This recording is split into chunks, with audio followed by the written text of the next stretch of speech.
श्रेष्ठ ज्ञानेश्वर महाराजांच्या पालखीचा प्रस्थान सोहळ्याला सुरुवात झालेली आहे आणि जे मानाचे अश्व असतात, ज्या अश्वावर स्वतः माऊली विराजमान असल्याचं या ठिकाणी ही आख्यायिका सांगितल्या जाते। आपण बघू शकतो शितोळे सरकारांचे हे जे अश्व आहेत ते मुख्य मंदिरामध्ये या ठिकाणी पोहोचलेले आहेत। दरवर्षी या अश्वांची सेवा जे करतात ते आपल्यासोबत आहेत। काय सांगाल, यावर्षी सुद्धा म्हणजे वारी ही खंडित होतच नाही, शितोळे सरकारांचे अश्व आल्याशिवाय वारीचा मजाच नसते, कारण की माऊली स्वतः या अश्वावर विराजमान असतात। कसं होतं?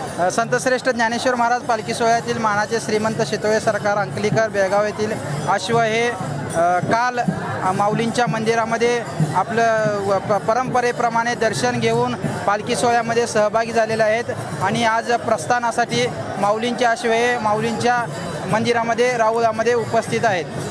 निश्चितच मला एक सांगा की कशा पद्धतीने अंकलीवरनं हे अश्व निघतात आणि कसा प्रवास असतो हा? प्रस्थानाच्या आधी 10 दिवस हे अश्व कर्नाटक येथील अंकली शितोळे अंकली येथील येथून 10 दिवसाआधी निघतात आणि 10 दिवसाचा रोजचा प्रवास, रोज 30-35 किलोमीटरचा प्रवास करत हे अश्व प्रस्थानाच्या आदल्या दिवशी आळंदीमध्ये पोचतात आणि आळंदीमध्ये आल्यानंतर आळंदीकर ग्रामस्थ व सर्व भाविकांनी संस्थान सर्वांनी माऊलींच्या अश्वाचं स्वागत करतात व हे अश्व माऊलींच्या पालखी सोहळ्यामध्ये सहभागी होतात। तुमची दोघांची राम लक्ष्मणाची जोडी आहे, प्रत्येक वर्षी सोहळ्यामध्ये तुम्ही असतात आणि खरी भूमिका तुम्ही पण बजावत असतात, कारण एका अश्वावर तुम्ही सवार होऊन जो ध्वज घेऊन फिरतात, काय नेमकं?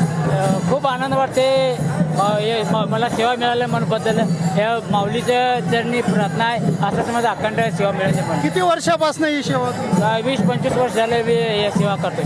निश्चितच 25 वर्षापासून माऊलींच्या अश्वांची ही सेवा ते करतात आणि माऊलींचा हा जो अश्व आहे ज्यावर स्वतः माऊली विराजमान असतात त्यांचं सुद्धा या मंदिरामध्ये, या पालखी सोहळ्यामध्ये प्रस्थानाच्या वेळी आता मंदिरात आगमन झालेलं आहे आणि मोठ्या उत्साहामध्ये हा पालखी सोहळा जो आहे तो या ठिकाणून प्रस्थान होत आहे। कॅमेरा पर्सन विजय बरोबर मी दीपक चव्हाण, सुदर्शन मराठी, आळंदी।